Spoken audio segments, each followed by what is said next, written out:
Good evening. The Parsha this week is Shimini, and I don't remember which shir I said it in. I give a few shirim during the week. Baruch Hashem, HaKadosh Baruch Hu is mezaka me. And I said that it was Parshas Parah last week, and usually, most of the time, it is the Shabbos after Purim. But it was a mistake, and if I said it to this group, please forgive me. This upcoming Shabbos should be Parshas Parah, and then we have Parshas HaChodesh, which turns out to be Rosh Chodesh. This upcoming Rosh Chodesh of Chodesh Nisan is on Shabbos. And so we have regular Parsha, and then we have Parshas Sefer Torah, Parshas HaChodesh, and a separate Sefer Torah for Rosh Chodesh. And the Mekubolim, that the Mekubolim say that it is a gewaltige segula to have psicha for the three Sifrei Torah.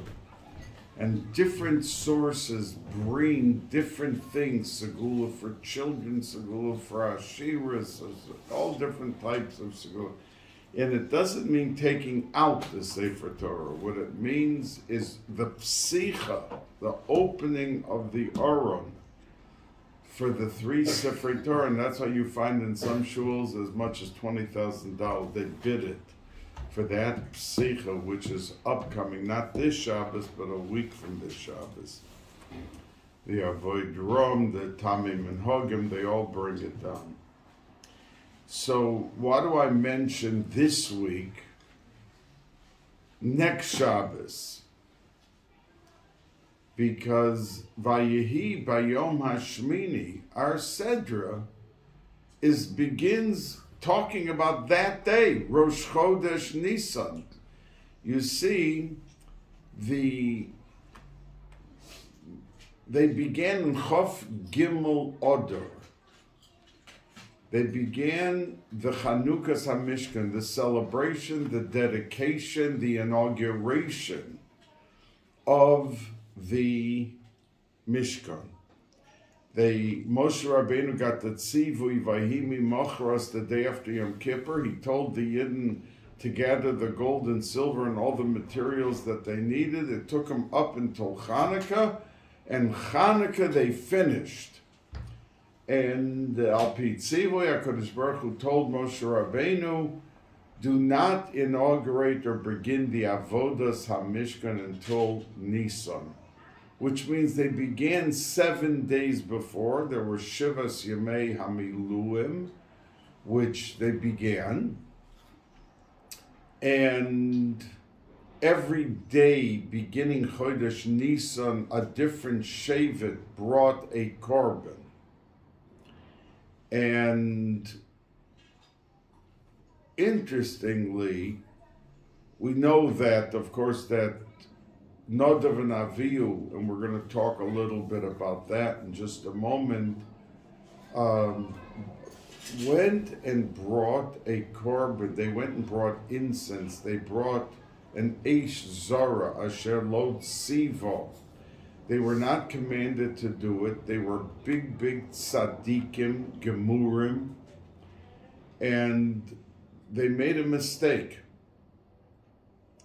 And they were immediately consumed by a fire because what they did.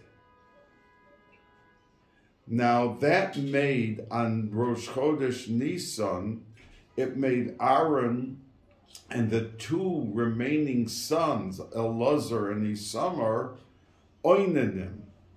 And on occasion I have told you that when somebody loses a relative that they have to sit Shiva for, lo aleinu, lo aleichem, that until the burial, they are not avelim. They are oinanim, and oning.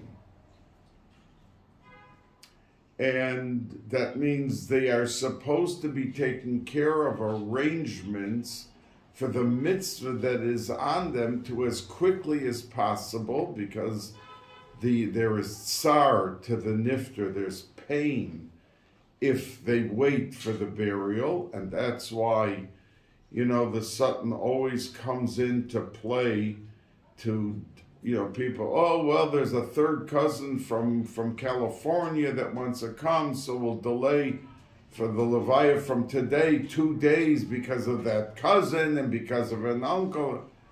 They should be worried about the nifter. The nifter is in tsar, and that's why we say tilim. Tilim relieves that tsar before the burial. And that's why many of the funeral homes, they have, they have someone that works for them that stays all night and says tilim. They ask the family, do you want someone to be here? So it's another 100, 200, whatever it is, that the next to the body, that the person says tilim. Once the person and the family are oining them and they don't say any brachas, that means if they want to eat a tuna fish sandwich, they don't wash natilas yadayim and they don't make hamotzi. They just take the sandwich and they eat it. And that's a halacha of an oining. Once the person, the nifter, is buried, then they become avelim. They immediately, there is a shura, there is a line from the place of burial that the avelim walk through, and everyone says to them, Hamakom Yenachem Eschem. They have to take off their shoes at that point because they're not oining them anymore. They're avelim. So it put Aaron and his 2 sons, here there was a festive, there was a festive dedication and inauguration of the Mishkan. And right in the middle, 2 of the sons died on Rosh Chodesh Nisan, and it made Aaron and his 2 sons oinanim. Now there were 3 korbanos, and the Torah talks about it here, that there were 3 korbanos brought that day.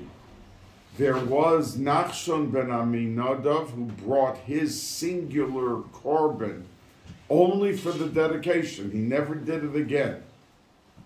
It was that day. His day came out. He was number 1. It was the first day. There was, for the Hakomas HaMishkan, there was a korban tzibur that was brought, which is also a special one-time korban. And the third one was the seir of Rosh Chodesh. So Moshe Rabbeinu, the pasuk says, said to Aaron that you and your 2 sons have to eat from all 3. And Aaron ate from 2, but not the third. And the pasuk says, "Vayiksof Moshe." Moshe Rabbeinu got angry at them, and he said, "Madua lo achaltem." Why didn't? Look in the psukim. Why didn't you eat from that third? So Aaron answered him and said, "I'll tell you why I didn't. Because I know that I'm allowed to because of special dispensation." Because an oinen, a kohen becomes an oinen, he's not allowed to eat, do the avoida, he's not allowed to eat from the korbanos. But this was a one-time beginning of the Mishkan, so Aaron said, I knew that from the 2 special one-time korbanos I could eat. But the seir of Rosh Chodesh, I could not find any reason in my mind to eat. So really he was disagreeing with Moshe Rabbeinu. And Moshe Rabbeinu heard what he said, and he said, you know something? You're right. I made a mistake, and Rashi says on those words, Vayitav be'ena, Vayishma Moshe. Moshe heard what Aaron was saying to him. Vayitav be'enov, and he agreed. Rashi said, Vayitav be'enov, hoide v'lo bosh. He was not embarrassed in front of all the tens of thousands of Yidden standing there and watching this scene. He was not embarrassed. Hodu, he admitted, velo bosh, and he wasn't embarrassed.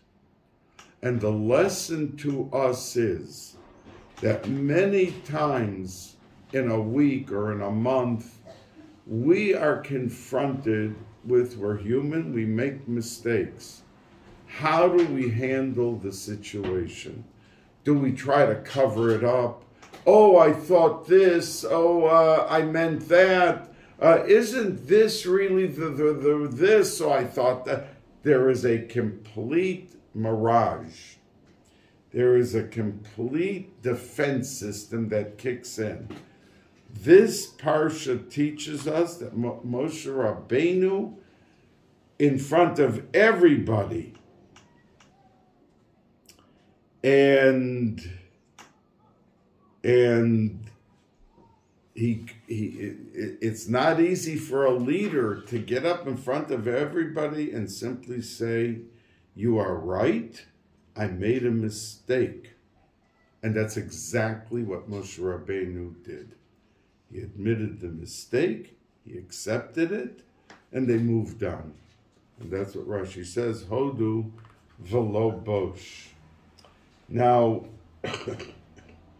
we know that Chodesh Nisan, which I guess this Shabbos is Shabbos Mevorachim. Next week, I think. Next week. Just 1 second. So, in other words, Rosh Chodesh is in 2 weeks? Mm-hmm. I don't think so. Today is Yud Ches. Today is Yud Ches, which means next week is the 25th. I think it's next Shabbos, not 2 weeks. Not this This Shabbos. coming Shabbos is Chaf Gimel. It's going to be in 2 weeks from this. So basically 2 weeks from this. No. Not this Shabbos, the week after the Shabbos. It's We going to be a on, week from this Shabbos. Yes, April 2nd. Rosh Chodesh is Shabbos. And Rosh Chodesh, I said that before. Rosh Chodesh is Shabbos. Yes. So when is Shabbos Mevorachim? Oh, so it's going to be This Shabbos. right for next. Correct. Yes. So that's what I was You're right. saying to you, that this Shabbos, and we have to know that Chodesh Nisan is different, as the Bnei Yissaschar says, than any other month. Because every month we have the tziruf, when you daven Musaf, you're supposed to think of a certain seder of the letters, the order of Yud K Vav K. And if you look in most Sidurms, they bring from the Arizal what the order should be. Now, the only month of the 12 months that has the order in order, Yud K Vav K, is Chodesh Nisan. It's called Kesidron. And the more Kesidron it is, the more Chesed it is. Now, we just finished Purim a few days ago, and the Arizal points out that when Haman came home, he was riding high, the only one that was invited to the party with the king, and with Esther was me. And the Kavod Oshro, how rich, the Gemara says, the Medrash brings, he was literally of the top 10 richest that ever was and ever will be. That's how fabulously wealthy. and he had Rov Banov.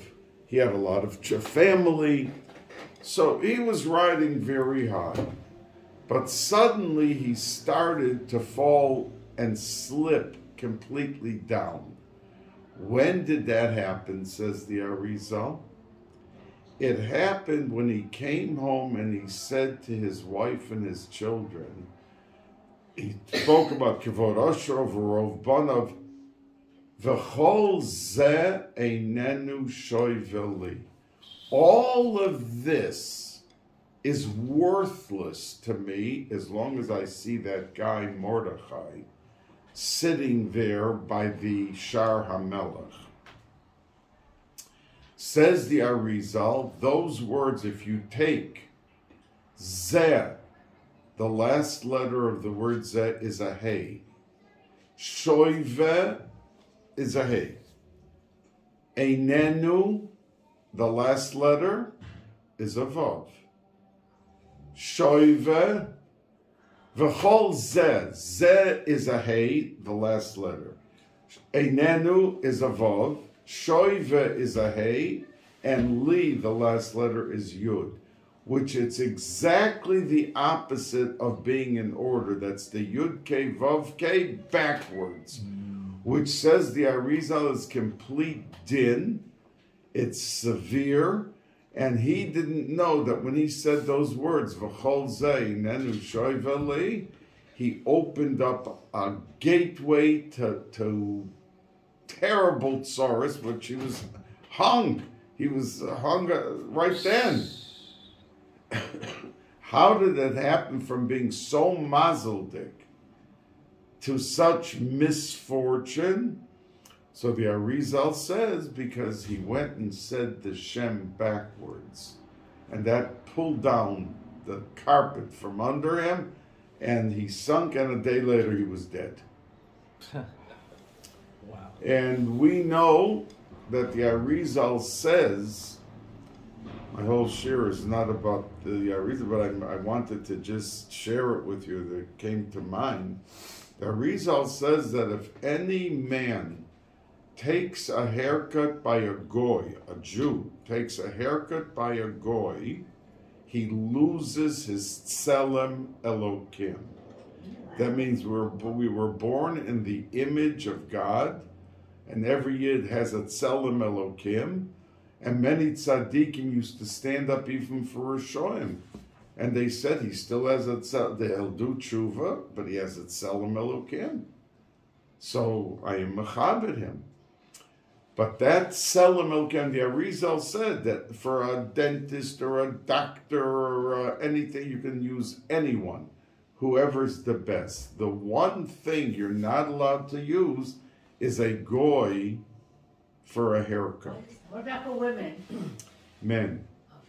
So the Talmidim asked the Arizal on the spot, Reb Chaim Vital brings this, that we find by Purim that the Gemara says that all of the barber shops Esther closed, so that when Haman had to take care of Mordechai, one of the things was he had to take a haircut.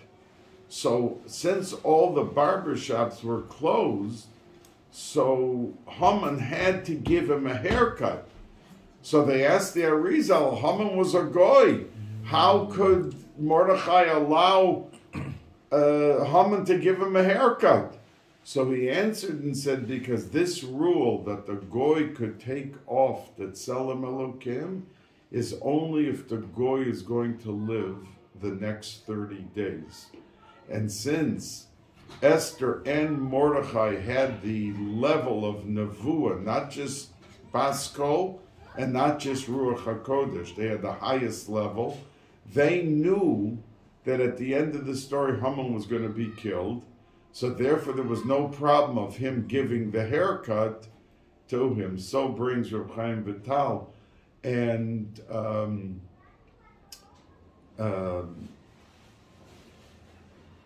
we see what they were zoicha to, the unbelievable level of Kesser, that the whole day of Purim, It's connected that, and it was 900 years until the Yidden accepted the Torah mitoch ahava. Kimu v'kiblu masha kiblu kvar. And that Esther, she put in a request to the Anshe Knesset Gdola, Kisvuni Ledoros, Kavuni Ledoros. Please establish me in writing, meaning the Megillah, and Kavuni Ledoros, establish me as a Yom Tiv, that the Yidden, and they did both. They did both. Anyway, coming back to Shmini, so what I want to just tell you is, since we are going into Chodesh Nisan, the Arizal says that the tziruf of that month, Nisan, is the regular Yud Ke Vav Ke in order. And he always quotes a pasuk. It's Yisma that those letters will come out in that order. Yismachu Hashamayim V'Sogel Ha'oretz, which is Yud Ke Vav Ke in order. And it says the Bnei Yissaschar that it's the only month of the year that is Isarusa de la Eila. That means we have help from heaven. But the question is, if we are at a higher madrega, heaven helps without our even doing something unbelievable. But Isarusa de la Tata means that Klal Yisrael's helped, but we first have to do something. And the Arizal says, therefore, if Yidden eat matzah on Pesach, they are zoicha to tremendous things. But let's say someone didn't eat the matzah.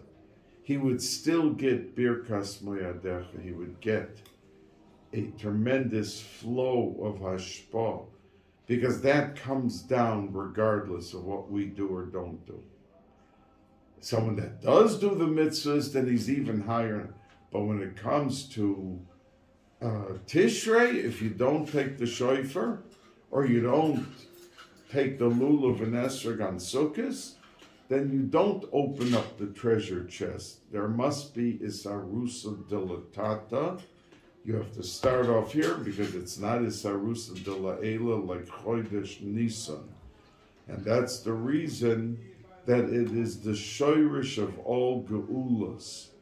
That the Gemara says there were other Golusin. We had Golus Bavel, we had Golus Yavan, we had different Golusin, and now we're in Edom for the last 2,000 years. And the power that pulled them out was that the link to Yetzias Mitzrayim propelled them into the new Geula, and likewise, when the Geula will come, Mashiach will show up in 2 days, let's say, it's going to draw its source from the fact that we left Mitzrayim. Now, coming back to our Sedra, which is why we came together. So anyway, I just want to bring out that Nisan is a tremendous opportunity. And the Vilna Gaon said, HaChodesh Hazel Lochem, that the whole Chodesh of Nisan, Lochem, HaChodesh Hazel Lochem, Rosh Chodoshim. That the halacha is you're not allowed to fast the whole Chodesh Nisan. And the halacha is that on Rosh Chodesh, you're not allowed to fast. But there's one exception. Rosh Chodesh Nisan, it's called Tainus Tzadikim, and there are people who fast Rosh Chodesh Nisan. So the Vilna Gaon teaches, HaChodesh Hazel Lochem Rosh Chodoshim. The whole month, all the days of the month of Nisan have the din of Rosh Chodesh that you can't fast. But Rishon Hu Lochem, the first day of Nisan, the Rosh Chodesh, is like L'chol Chodshei Hashana that you're allowed to fast. So said the Vilna Gaon. But what's better about the song of the Bechorim? They're Pesach. That's not a Tainus Tzibur. That's someone who is a Bechor, and most of them go to a, thank you very much, a Siyam. And thank you. I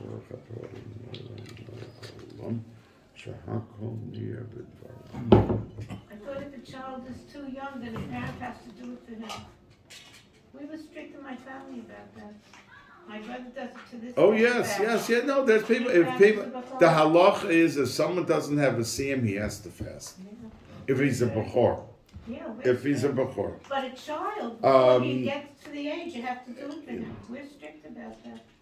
So when it says this story of Nadav and Avihu, that they suddenly died, so HaKadosh Baruch Hu said, Bikrovai Ekodesh. And Rashi says on that Nisalev v'Niskadesh, that when there's a din in tzaddikim, you know, there were many tzaddikim that took on their shoulders, like Rav Shimshon's Isdrapola, who lived almost 400 years ago, and he was maybe one of the biggest tzaddikim in the last 1,500 years. And it was the year of Tach V'Tat. You know, there was in Europe, there was a terrible shchita of Jews and pogroms and everything going on in those 2 years. So there was another 1 million Yidden that would have been killed, but they showed him, Bachalom, that if he will allow himself to be tortured and die, that those 1 million are going to be saved. They won't touch them.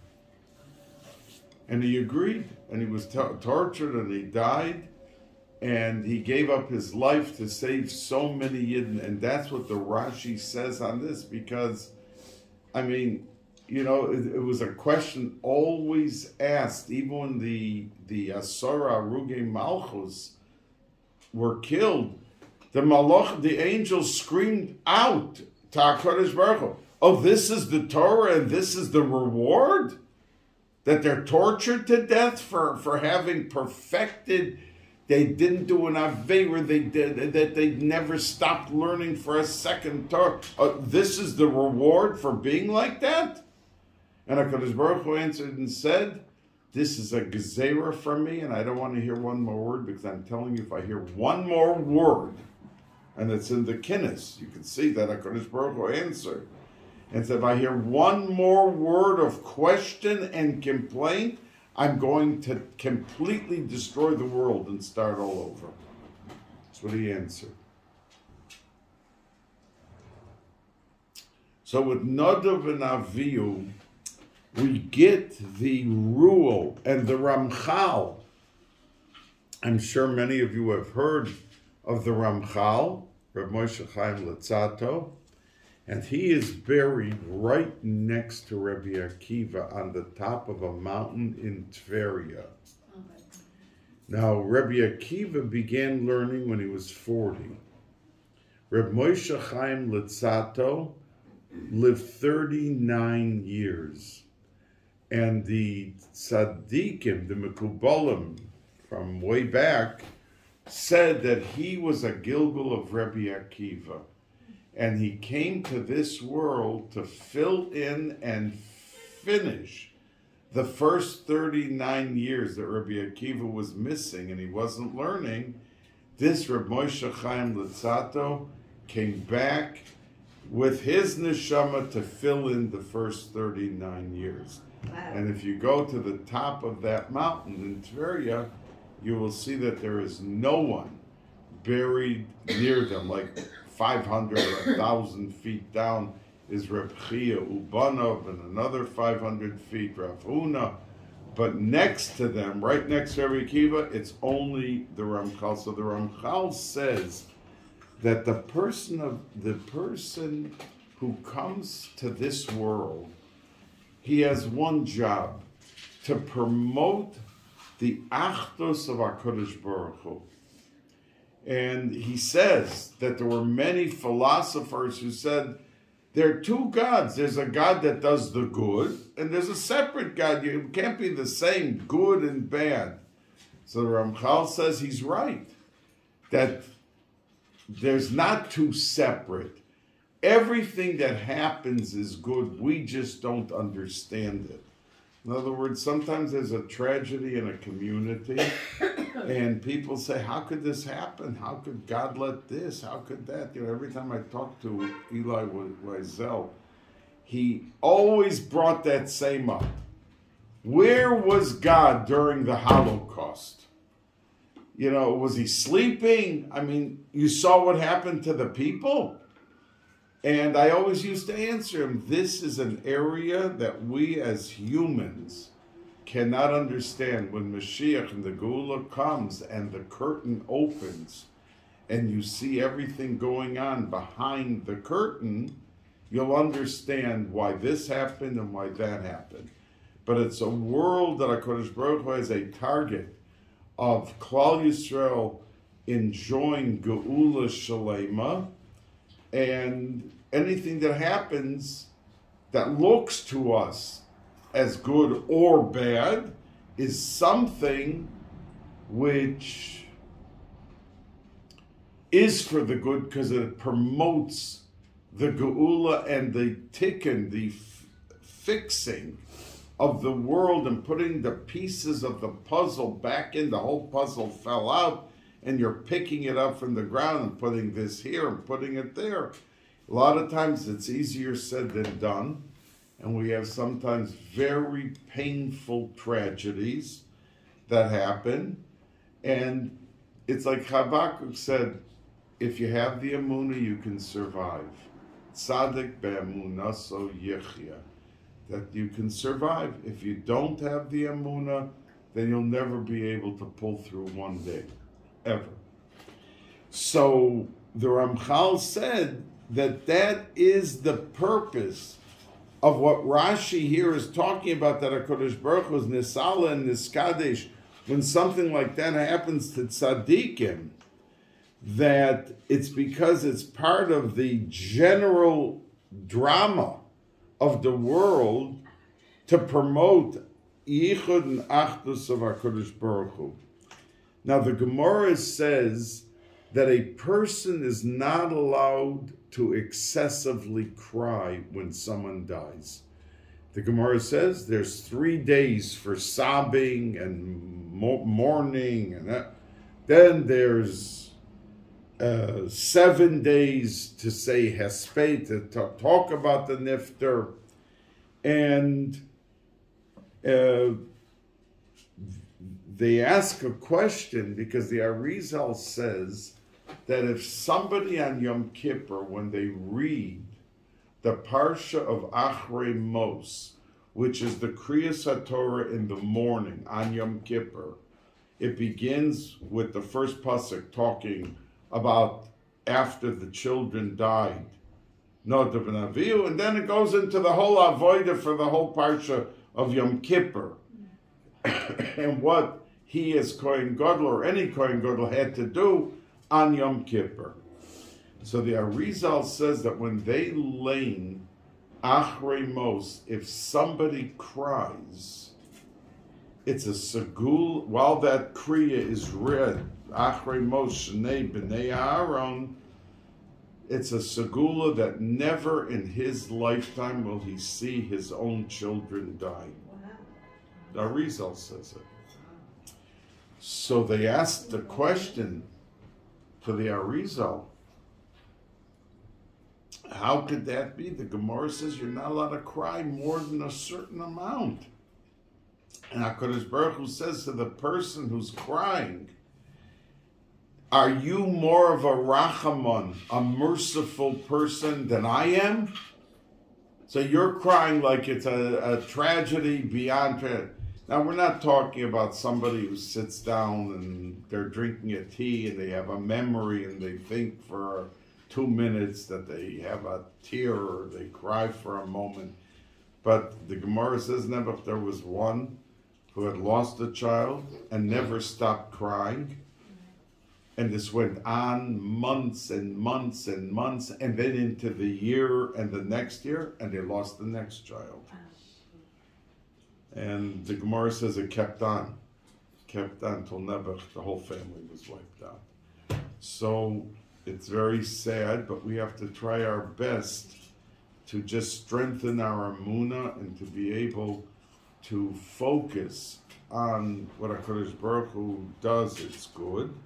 So would they ask the Arizal that the Gemara says you're not supposed to cry so much, so you're saying it's a segula that the children... Someone's knocking. I think someone just knocked on the table.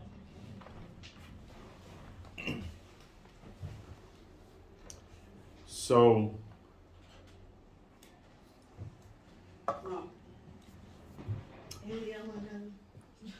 So the answer the Arizal said to them was that it matters if someone died naturally or not naturally.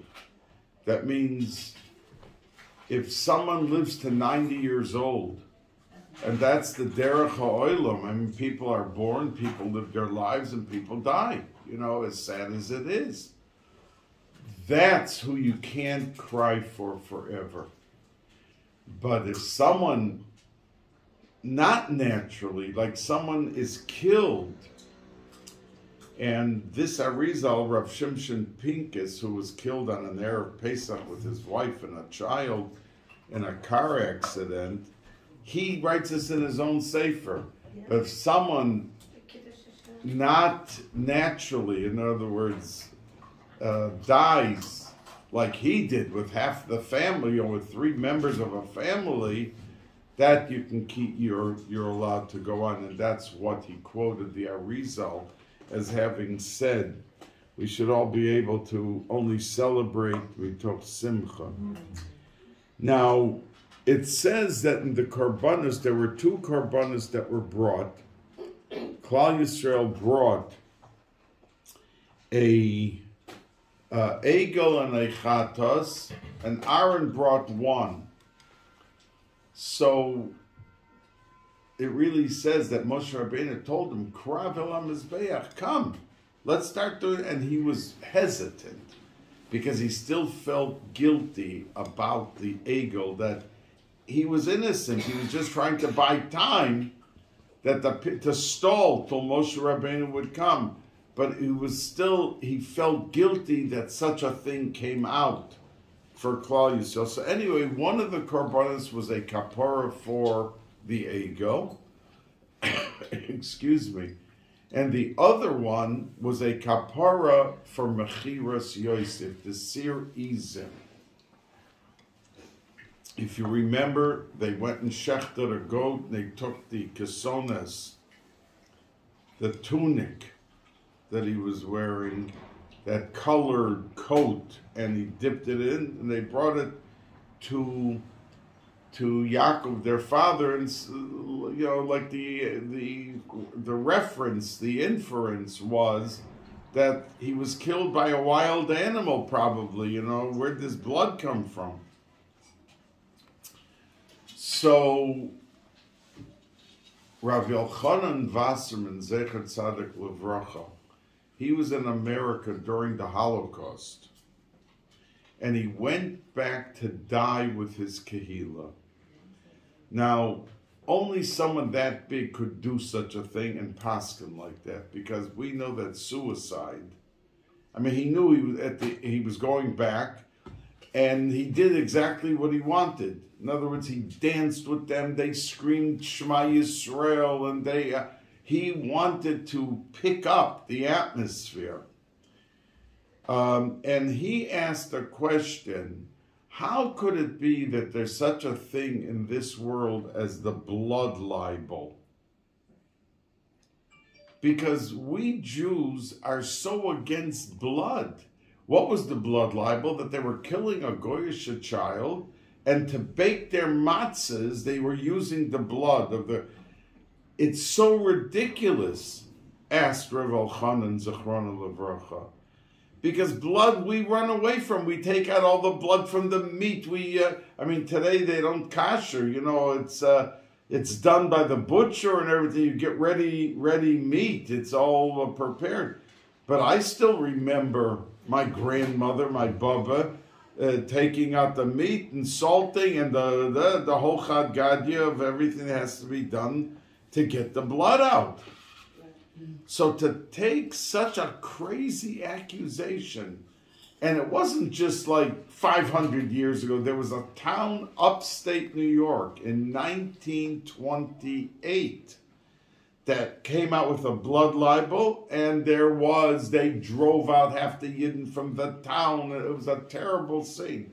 What happened? Just that recent.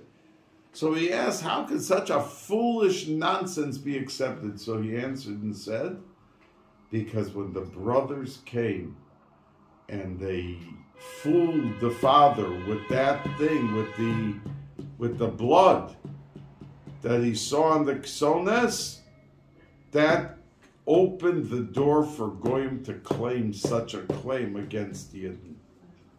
So said Rabbi Balkany Wasserman. Anyway, there is a famous question that when there was, the Meshech Chochmah talks about it, that there was a defense for the Yidden that they wouldn't have done that by the Mechira of Yosef. The pasuk says that they had jealousy. They were jealous. Vayikanu voechav. The pasuk says it openly. So how is this by the Hakamas HaMishkan a kapara for that? That we brought a korban right away. The story happened from the Hakamas HaMishkan to the Shiftei Ko, 300 years, 400 years, around 400, 450 years. So he answered and says, because kina, jealousy, causes pirud, dissension, division, and Hakamas HaMishkan united everyone. When this Mishkan came, they not only donated together, it was like a communal event that united everybody. They were so thrilled. They were so, it was unbelievable how they were reacting. And now it was able to become a kapara that you have to unite. But when by the ego, the Yidden said, well, if we would have been given Musar, it never would have happened. If somebody, but Chor stood up and gave them the Musar, and they killed him. They killed him on the spot. So they bring reasons why these two inyanim, the egel, which when they did that egel, it was supposed to be the Gula Shlema. It completely flew out the window. So one of these karbonas by the Hakamas HaMishkan was for a kapara for that egel, and one was for the Shiftei Ko, for the fact that they did that Maisa with the Seir Izin. As I've mentioned to you, they didn't have their kapara until the Asura Ruge Malcha 1700 years later, that since they sold Yosef, he wasn't just kidnapped, that they had to die, because that's Allah. If you kidnap someone but you don't gain any money, then it's a lav, you know, and it's an aveira, and it's a terrible thing, but you don't have a death penalty.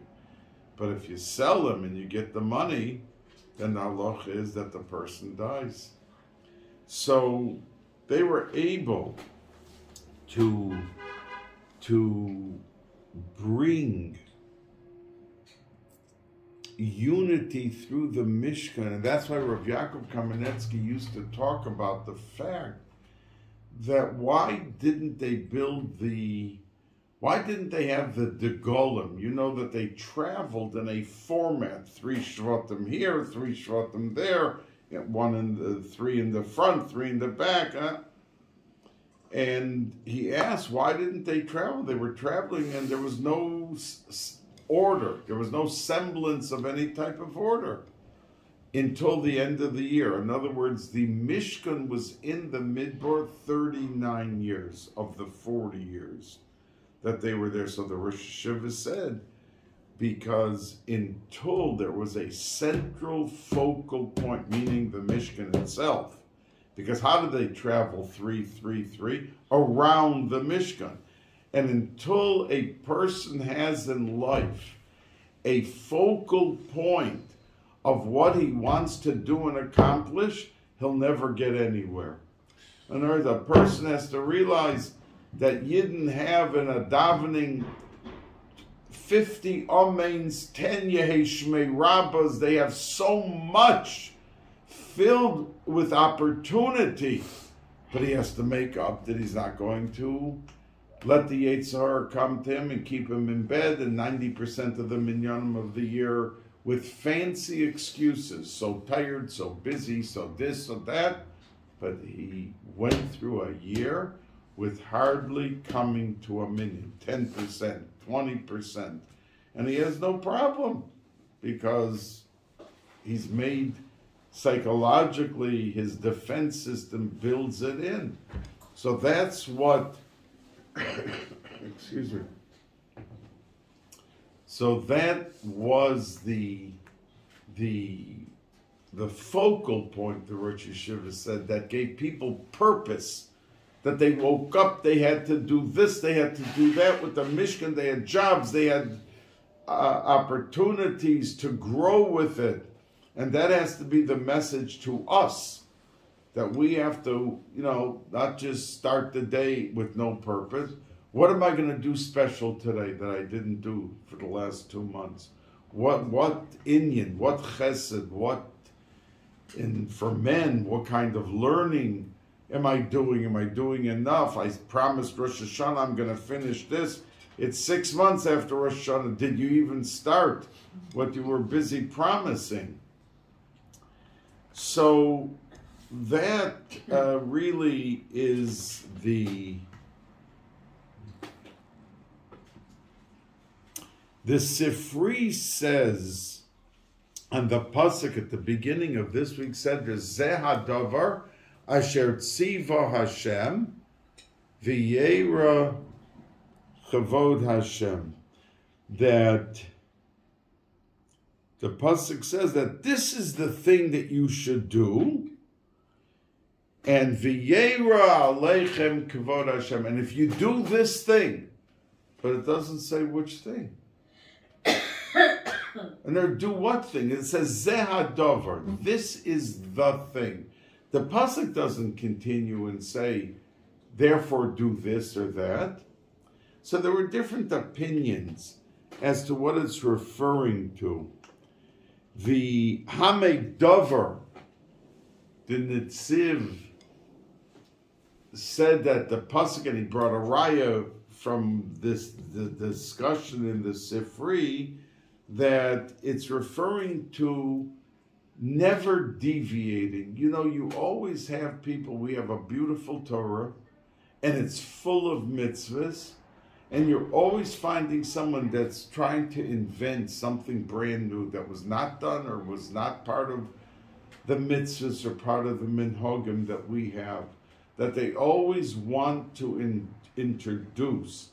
So he says that the Zeh hadavar, the Medrash, the Sifri is talking about, is specifically not introducing innovation in terms of something which is a little off base when it comes to the minhagim and minhagei Yisrael that we have. Now, the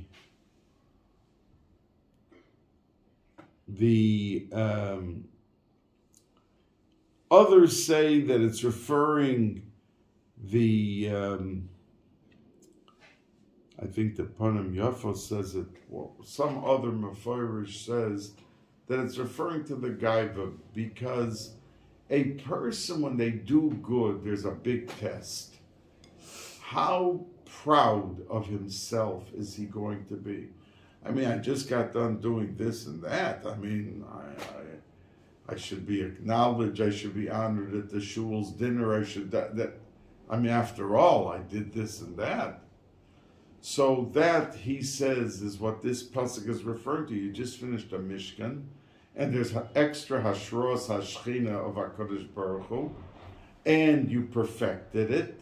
Pasuk said 18 times in Pekudei that they did this and this. Kasher tziva Hashem es Moshe. They did the Kroshim. Kasher tziva. It says 18 times. Kasher tziva Hashem. I mean, do you have to tell us that? I mean, if HaKadosh Baruch Hu came to you and said, this is what I want you to do, so you need a pat on the back that you did? I mean, God himself told you, do this and that. But there was room with the Yetzer Hara, and they go through all 18 things of how else it could have been done, or what they could have done, thinking that it was, we had the Haftarah last week of Shaul HaMelech was told to destroy Amalek, that their source is evil, and they will always be out to hurt Klal Yisrael and get rid of them. And he came with Cheshbonis, a beautiful cattle. What did they do? What did they go kill the cattle? Meantime, Agag went and hid in a cattle. That's how he survived. That's how Amalek is here to this day. So a person can't get into on a pedestal to get to a point that he convinces himself of such achievement and things are so good. We have to be happy with ourselves. We're not supposed to drag ourselves into atzvas, and Ivdu as Hashem, like the Arizal says, no one can have Ruach HaKodesh, no one can have any avoida that really hits the spot and does what it says without simcha. Person who's mellowing in this and that, he's always complaining, he's always remembering, he can't get to where he has to get. But on this Chazal, the Ger Rebbe said a very nice thought. He said that the reason it didn't specify in the pasuk what they were referring to in the Medrash, and all these Mefarshim say it's referring to this, it's referring to that, is because every generation is going to have a new challenge. So to say, be careful in Kedusha and Tahara and Sneas, that wasn't the test 100 years ago and 200 years ago. They didn't have it. They had the isms. Communism, fascism, socialism, all the isms were creeping in intellectually to drag the people away from Yiddishkeit. But Sneas wasn't the problem. And today we have more of a problem, let's say, with Sneas than they did 100 years ago. So the Ger Rebbe says that that's the reason that they did not specify in the pasuk. It just said Zeh Hadavar, that whatever challenge you encounter in your generation, recognize it and live up to the challenge to overcome it, and not to be pulled in and to be devoured by that type of thing. Now, I just want to close. I went a little bit over the time, but I just want to say to you that the halachas of kashrus it's introduced from the beginning of Bereshis until now. It's again in Re'eh, in Devarim. But up till this point, there's no discussion. So there's a whole discussion in our Sedra. What's kosher, what's not kosher. So the pasuk says that for fish, you have to have fins and scales. And the Gemara says that there is no such thing as a fish that has scales that doesn't have fins.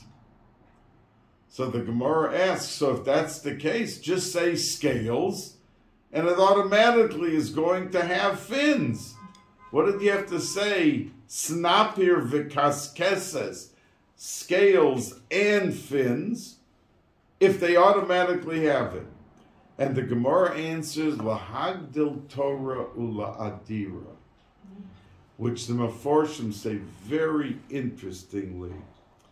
In other words, we know that you can take one letter in the Torah and the Gemara goes off for a whole block Gemara about what that extra letter is. There's nothing in the Torah which was written extra, and if there's something there that's not in place, so they darshan from it. From this we learn this and this and this. Now, when but there is something on that, because there is, I think, a swordfish. At one point it has skins and scales, but as it gets older it loses one. It loses maybe the scales. But it's created with both. But it doesn't keep it. But it's created. But it's created with both. So the Mefarshim say that of course the Torah could have just said snapir, scales, but it brings out the greatness of HaKadosh Baruch Hu, because if you go to a scientist and you ask him, is there any fish in the world that has scales but it doesn't have fins? Most scientists would be afraid to answer the question because they deal with what they've discovered and the knowledge that's up to that date. But there's always new things being discovered. So what is he going to get up and say? No, it's everything that we have has scales. It has fins. And what does he do 50 years later when they say, well, you remember that speech you made? They found now a fish that this and that. And he can't be 100% sure. And an honest scientist would say, I don't, so far there is none. But what will be tomorrow, I can't say. But HaKadosh Baruch Hu could say. And therefore, by his saying, by the Chazal, the Gemara is saying that there's no such thing as a fish without both the scales and the fins. It's a statement that our emunah, that's from HaKadosh Baruch Hu, the Torah. And if he said it, then it's a statement, it's not a scientist saying it. Then you can be rest assured that there is nothing. And we should all remember that eating food is one of the only things that there is timtum halev. And, you know, they once asked me on the radio, why is it that so many irreligious Jews, the liberal Jews, are against Eretz Yisrael? I mean, how can they be against Eretz Yisrael? Israel only wants to live in peace. They never started a war. They defend themselves if they're attacked. So I told the person who asked me the question that you should know that unfortunately it says in Sfarim that if a person eats treif, he doesn't think straight. There's something to his neshama, to his atzmius, that leads him. He can be a genius, he can be that. And the treif is metamtem the lev. Said, so people who lived for 40 years eating the shrimp and the lobster and all that junk, and he's a yid, how could he think straight? He comes, I mean, he talks about Israel. Yeah, Israel's the aggressor. Israel's the which normal person can make such a statement? But it's metamtim delev. Doesn't say by Shabbos that it's metamtim delev. It doesn't say if someone eats on Yom Kippur that it's metamtim. But by foods, kosher foods, it's metamtim delev. So we have to give extra caution to the foods and to the items that we, not just what comes out of our mouth, what we speak and what we say, but what goes into the mouth.